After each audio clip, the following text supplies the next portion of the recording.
Salut les amis et bienvenue pour la seconde partie de mon vlog dans la pinède du golfe de Molietz dans les Landes. N'hésitez pas à aller voir l'allée si ce n'est pas déjà fait. Le but de ce vlog, vous aider à mieux appréhender stratégiquement ce tracé signé Trent Jones, l'un des plus grands architectes au monde qui nous offre un terrain de jeu franc et varié dans un cadre somptueux. Bon visionnage à toutes et à tous.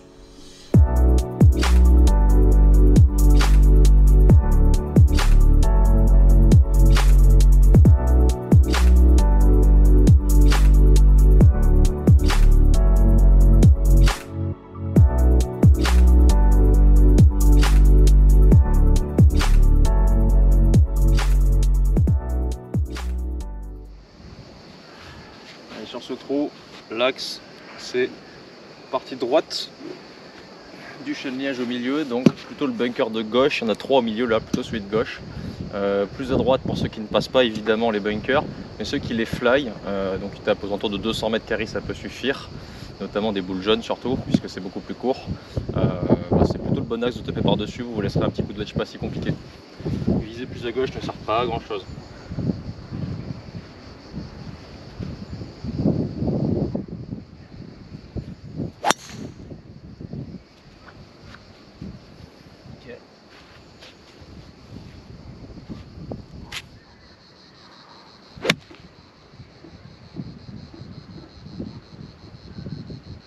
Un peu court, dommage. Alors on est sur le green du trou numéro 10, je suis un petit peu court. Là le drapeau est dans la première partie à gauche du green, qui est la partie avec le plus de profondeur, la plus facilement atteignable puisqu'il n'y a pas le bunker qui gêne normalement dans l'axe. Donc là c'est un drapeau facile, si vous mettez une bonne mise en jeu avec un coup assez court, ça reste un trou plutôt simple.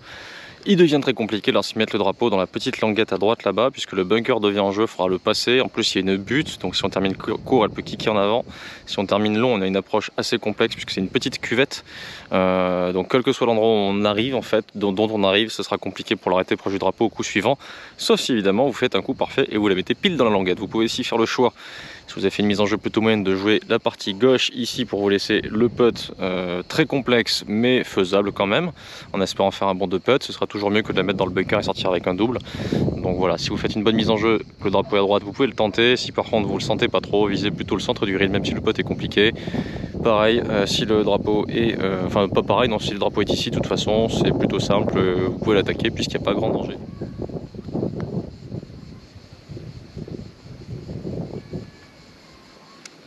Dommage.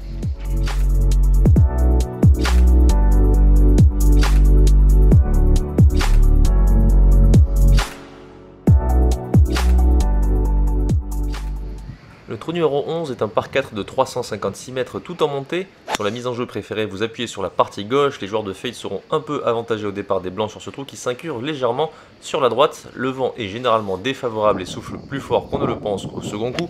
Il faut bien souvent rajouter 1 voire 2 clubs pour atteindre la distance qu'on souhaite.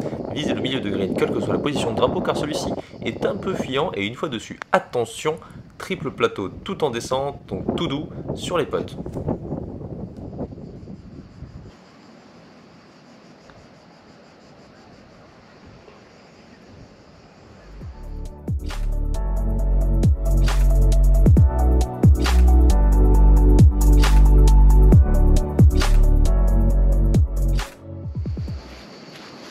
Avec le dénivelé sur ce trou évidemment, faites attention, il faut souvent enlever une canne. On sent pas trop le vent, généralement il est plutôt un peu avec, mais il est très certainement droite-gauche, il vient de la mer qui est là-bas. Donc souvent il faut s'appuyer un petit peu partie droite et jouer une canne de moins, pas beaucoup plus par contre. On a souvent tendance à se faire avoir et à finir un peu court, alors que derrière il n'y a pas vraiment de danger.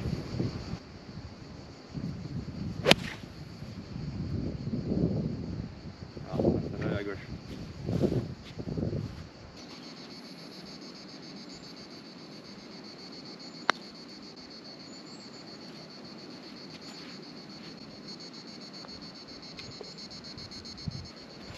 Faites très attention.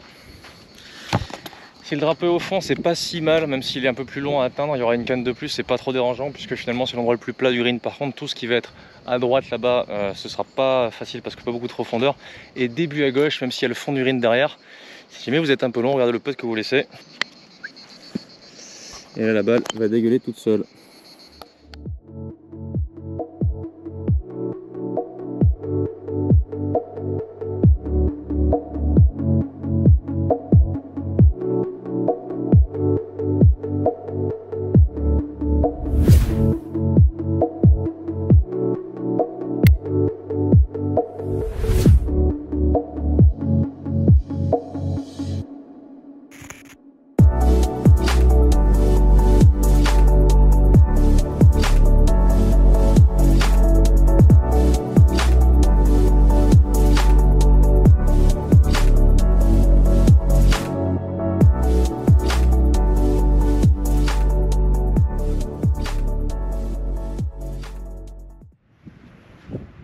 Allez les amis, nous sommes enfin sur les trous de bord de mer, clou du spectacle de ce parcours de Mollietz. Il n'est pas facile de savoir où viser sur ce trou numéro 13 par 4 de 312 mètres.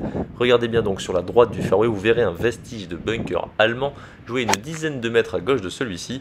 Le fairway est très large, mais cela ne doit pas vous empêcher de visualiser de votre mieux cette mise en jeu. L'attaque de green, quant à elle, se fera peut-être en fort des verts. Si tel est le cas, n'oubliez pas de prendre cela en compte.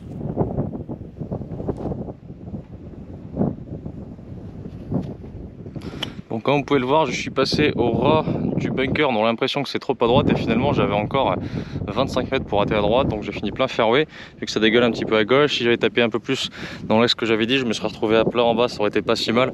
Sur ce trou, n'ayez pas peur de taper une canne assez longue, parce que dans le pire des cas, si vous allez en face dans la dune, c'est des piquets bleus, donc vous pouvez vous dropper sans pénalité en bordure ici. Votre coup depuis là-bas est pas si complexe, donc n'ayez pas peur de jouer une canne relativement longue ici. Il y a souvent vent contre en plus, donc même s'il paraît court sur le papier, avec le vent contre ça rallonge un petit peu, donc voilà, faut pas hésiter à prendre une canne assez longue et la faire assez basse pour qu'elle aille quand même assez loin, parce que vu que ce green est très tordu pour attaquer en forme de haricot encore en diagonale, notamment avec ce drapeau qui est à gauche, si vous avez une canne assez longue pour gérer la distance, ça va être très complexe. Donc mieux vaut se rapprocher le plus possible sur ce trou, même si c'est un trou court, du coup vu qu'il est large on peut entre guillemets l'agresser pour aller chercher le birdie ou le par facile.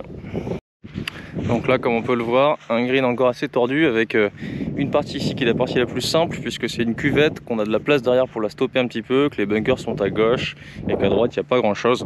Ici il y a un tout petit étang, il est rarement là, mais quand il est là il est vraiment compliqué puisque toutes les balles dégueulent derrière, pour ne pas dire quasiment injouable. Et enfin la partie gauche là-bas où ils l'ont placé aujourd'hui, qui est une toute petite languette. Donc quand c'est là-bas, il faut faire attention au yardage, parce que quand vous êtes lent ou vous n'êtes pas bien dans les bunkers, vous ne pourrez pas arrêter la balle. Donc rajoutez un petit peu de distance, généralement une canne sur ce trou pour ne pas terminer court et avoir une espèce d'approche dans le creux là-bas qui est pas simple, surtout si on est dans le premier. On a une approche avec une descente, puis une remontée, puis une redescente, enfin bref c'est compliqué.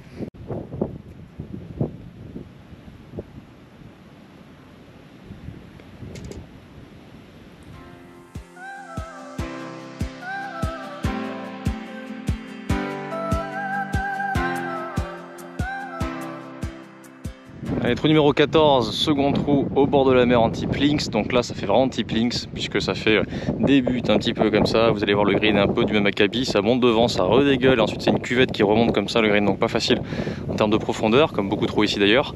Mise en jeu pas si complexe, très large, il y a de la place à droite, il y a de la place à gauche. À gauche normalement c'est l'endroit où on s'appuie puisque le vent vient de la mer et ça ramène la balle à droite. Mais si on reste bloqué, on a souvent un lie bien pérave, donc faut faire attention quand même à pas non plus flipper, viser trop à gauche en voulant de ne pas rater à droite. Donc l'axe normalement de jeu c'est plutôt partie gauche du fairway, c'est-à-dire à peu près là-bas si je dis pas de bêtises, voilà ici. Si jamais vous êtes plus à gauche, le risque c'est de rester là et c'est pas bon. Si vous y avez le milieu, votre balle va s'échapper forcément et terminer à droite, ce sera pas nécessairement très bon non plus puisque c'est un peu sableux. Donc là vraiment l'idée, partie gauche du fairway, et on la laisse revenir tranquillement avec le vent vers le milieu. On revient.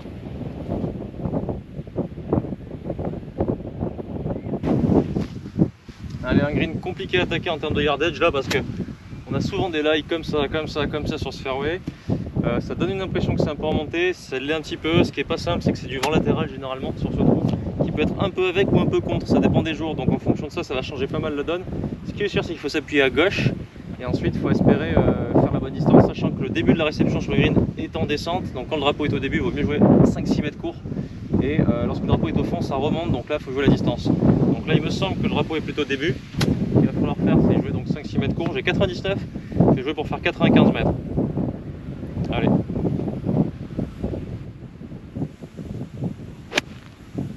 Allez, à droite. On va revenir normalement avec le kick. Peut-être pas assez, mais bon. J'ai les arroseurs qui me font flipper depuis tout à l'heure. Ok, on arrive sur le green du trou numéro 14, donc comme vous pouvez le voir, c'est donc on arrive de là-bas. Donc là on a vraiment une descente tout du long, en fait, qui arrive jusqu'au milieu du green ici, au centre, et ensuite ça remonte vers le fond. Donc quand le drapeau est au fond, il y a une réception qui est plutôt en montée, donc la balle va pitcher assez rapidement. Quand par contre on va pitcher sur cette partie-là, elle va tendance à se mettre sur le milieu du green. Pas trop de danger, puisque tous les drapeaux au début ici, depuis le milieu du green, vous aurez un peu de temps de montée, ce qui n'est pas si mal, contrairement à moi, puisque j'aurai un chip en descente bien dégueulasse.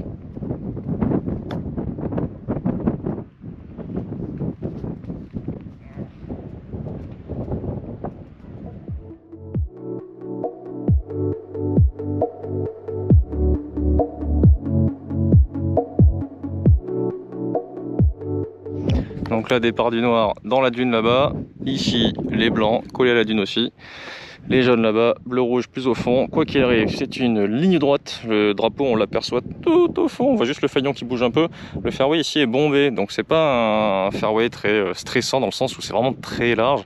Par contre, pour le toucher, c'est pas simple puisque si on la tape milieu gauche, elle kick à gauche, elle se met dans le rough et bon, parfois le lag est pas forcément bon, mais normalement il n'y a pas trop de danger. Et si on se met peut-être un petit peu partie droite, elle dégueule aussi à droite. Donc pour toucher le fairway ici, il faut vraiment mettre une ligne pile au milieu. Et c'est l'objectif pour essayer de se laisser un coup avec la visibilité vers le drapeau et donc, ou en tout cas la seconde partie du fairway que vous allez voir ensuite qui est en contrebas.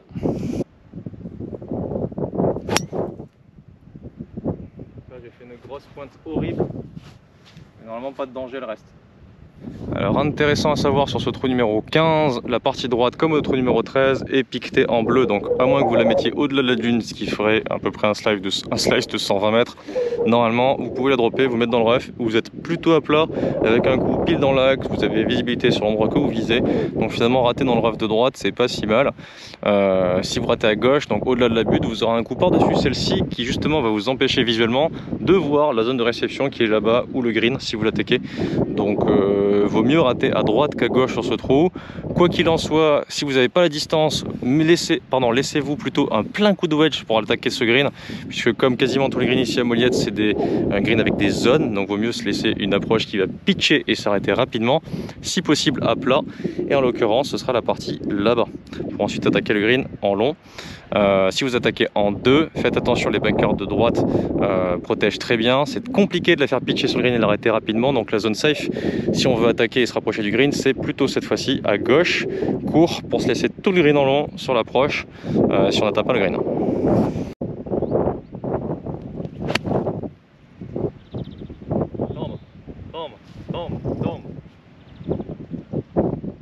Je vais faire 5 pour pas être long, je crois que je suis long. Ne me demandez pas comment j'ai fait un coup de fer 5 de 215 mètres, j'en sais rien moi-même. Je crois que j'ai pitché sur une plaque sèche sur l'avant-green, juste 6-7 mètres long du drapeau. Mais 6-7 mètres de trop, ce qui a fait qu'elle a fait un gros kick vers l'avant. Bon, en tendance, j'ai une approche un peu complexe par-dessus l'avant-green. Il faut que je la mette un peu en l'air, il y a vent contre, donc je vais en bénéficier pour qu'elle puisse s'arrêter assez vite. Donc je vais la faire pitcher vraiment pas loin du drapeau, normalement elle devrait s'arrêter très rapidement.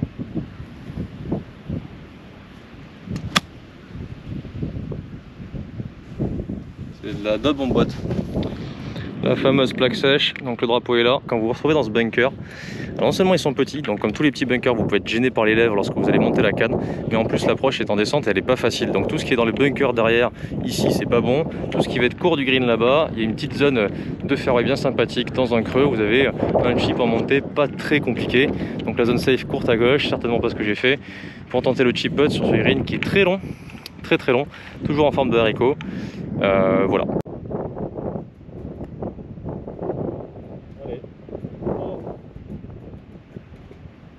Fait que des parts, donc c'est très monotone.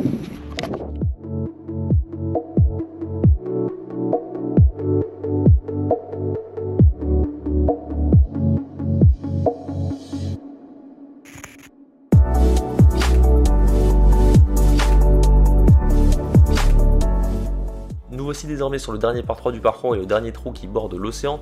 Jetez donc un dernier coup d'œil à l'Atlantique avant de vous élancer sur ce par 3 véritablement scénique, en légère descente et très bien protégé par des bunkers. Attention au choix du club sur ce trou car le green est peu profond, surtout avec une position de drapeau placée à droite.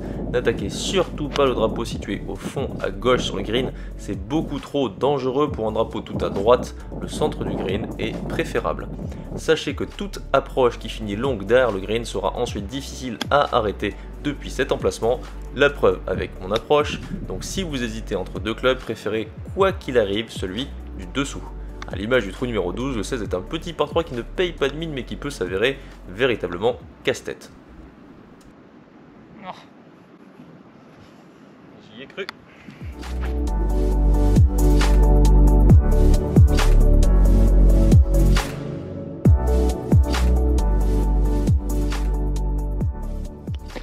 Allez, on arrive au trou numéro 17.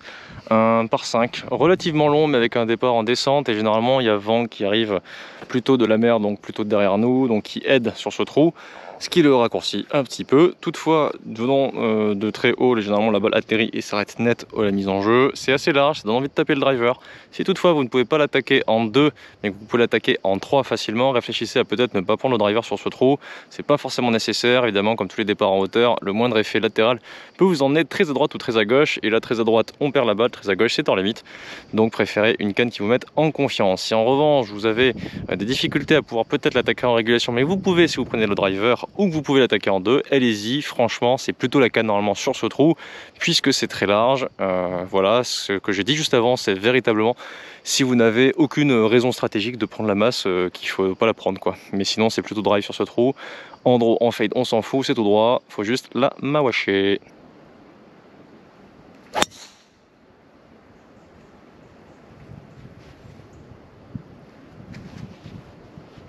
Voilà, elle a peut-être roulé 1,50 m.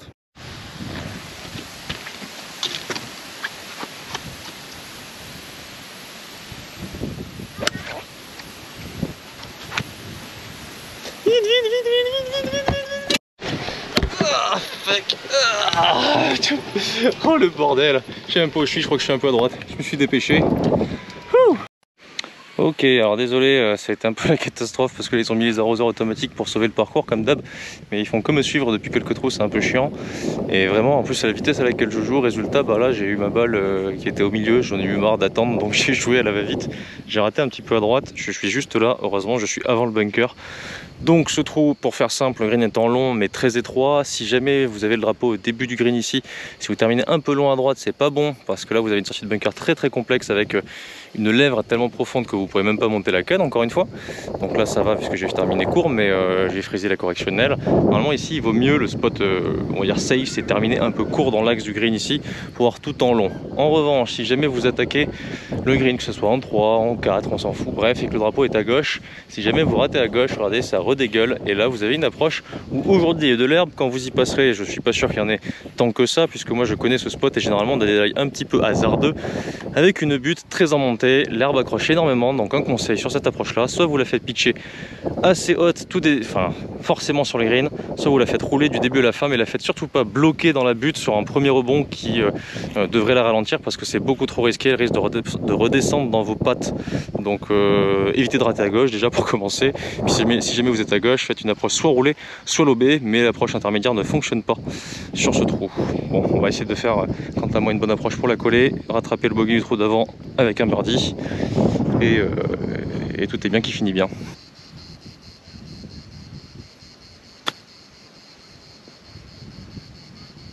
Oh là, elle est courte. On va essayer de botter le putt quand même. Ah, le truc c'est que je fais jamais d'approche au 58, mais là vous avez compris, hein, le score je m'en fiche un peu en vrai, c'est vraiment pour présenter le parcours. Donc c'était pas la canne que je joue habituellement, je pensais que j'étais dans le bunker en fait. Touc, allez, je me concentre pas des masses, mais de toute façon elle est déjà dedans, hein. Elle est donnée, n'est-ce pas? Cette distance là, 1,30 m. Ah, c'est donné. Allez, petit birdie en silence, on passe au suivant. Comme d'hab, hein. Petit Sean Liège, ça vaut un petit like. Je vous ai pas dit, mais ce bunker là à gauche, c'est proscrit. On ne va pas dans ce bunker, puisque là il y a une sortie de bunker avec les branches et un green sur une butte. Donc voilà, celui-ci à la limite, mais bon, celui-là, certainement pas. Et juste pour le kiff.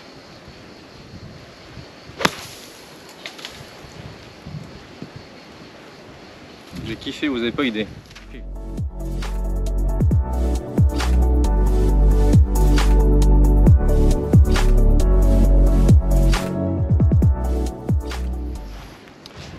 Ok, donc là on a un choix sur ce trou numéro 18, c'est un par 4 en montée, pas nécessairement très long, mais encore une fois, vu qu'ici ça pitch, souvent pour les attaquer en 2, les greens ont des cannes plus longues que ce à quoi on s'attendait. Bref, si vous avez la distance pour atteindre le bunker là-bas, faites attention. Le jeu c'est pas de s'appuyer à gauche du coup, parce que vous allez arriver dans les buts, c'est de s'appuyer plutôt à droite finalement au ras de la branche ici qu'on va dépasser avec le pin, ou à peine plus à gauche, parce qu'à droite ça s'ouvre quand même un petit peu. Donc très à droite évidemment c'est pas forcément bon, mais en vrai ça s'ouvre à droite, donc faut pas visuellement se faire avoir par l'envie de s'appuyer à gauche sur ce trou. Si vous n'avez pas la distance pour le bunker, vous pouvez jouer tout droit à gauche et vous aurez un second coup, vous allez vous placer juste devant le green, comme quasiment tous les trous ici à Moyette. Si vous mettez dans l'axe du long des greens en étant un petit peu court, généralement il ne se passe pas grand chose. Donc ça peut être l'objectif pour tous les joueurs bogués sur ce parcours.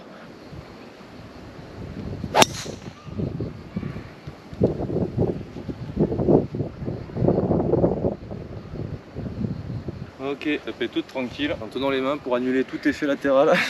Je vais en mettre une un peu plus forte quand même, parce que là du coup, pour les besoins de la vidéo, j'ai joué ultra pépère aujourd'hui, je sais pas si vous avez remarqué. J'ai pas cherché à swinguer fort, mais ça veut pas dire que je suis pas allé nécessairement loin, hein. Peut-être un petit peu moins loin que si j'avais swingé plus fort, mais c'était vraiment pour être certain de les tenir quoi. Parce que quand je dis un truc, j'aime bien faire pareil derrière, sinon c'est un peu la honte. Là on va la jouer en mode tournament.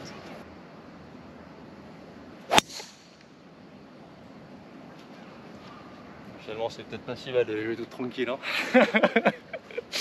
Donc là on arrive vers le milieu du fairway, donc si vous êtes avant les bunkers ici, vous aurez à peu près 160 mètres pour le début de green. On voit pas grand chose puisque c'est en montée légère tout du long. Le green en fait est protégé à droite par un bunker, l'entrée à gauche par contre, on va dire dans l'axe de la partie droite du bunker de gauche. Donc entre les deux bunkers, on voit les palissades, sera le bon axe. Vous terminerez un petit peu court et vous aurez un chip en long du green.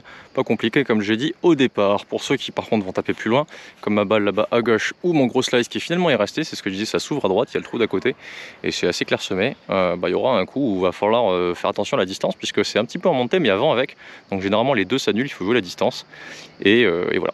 Bon allez, 108 au drapeau, donc je vais essayer de jouer la distance. Normalement un 3/4 de 52, ça devrait faire le taf.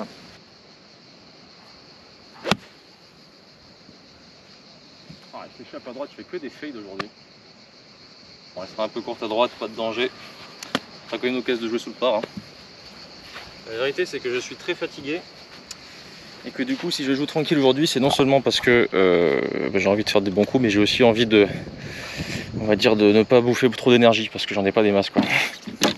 Ok, donc comme je vous parlais de la zone safe, c'est juste ici un peu court pour s'éviter le bunker et elle va avoir un chip en long tout en montée, plutôt droit. Donc c'est un peu la zone safe si jamais vous n'avez pas la distance pour le green. Si vous attaquez, en revanche, donc comme vous pouvez le voir, le green est quand même encerclé de bunkers. Donc la première zone ici à gauche, si on est dans l'axe et qu'on est un peu court, pas de danger puisqu'on aura tout en montée. Quasiment toute la partie c'est comme ça, hein. Vaut mieux finir un petit peu court dans l'axe sur ce parcours. Quand le drapeau est au fond par contre, ça nécessite de jouer par-dessus le bunker. Donc voilà, mais le danger c'est de ne pas avoir envie d'aller dans le bunker à droite. Donc on s'appuie à gauche, on finit dans le bunker de gauche avec une sortie en descente. Donc généralement ce parcours c'est toujours un peu la même. Si jamais le drapeau est dans un coin, il vaut mieux attaquer le drapeau toujours, plutôt que de trop marger, ou viser en tout cas les centres de green.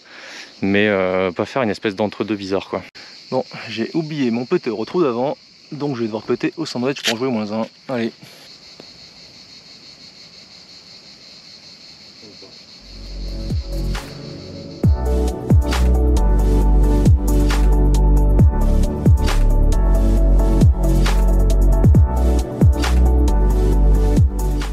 Merci à toutes et à tous d'avoir suivi cette vidéo, merci au golf de Mollietz pour l'accueil, j'espère qu'elle vous aura servi. Donc à retenir pour bien jouer sur le retour du golf de Mollietz, comme elle allait court dans l'axe des greens dans le sens de leur longueur, ce n'est jamais une mauvaise option si vous voulez jouer safe. Sans vent, le retour est plus scorable que l'aller, donc rien n'est joué quel que soit votre score. En revanche, s'il y a du vent, ce sera plutôt l'inverse. Les lays en pente très nombreux à Mollietz à l'aller comme au retour, et les putts avec des pentes modérées seront à travailler.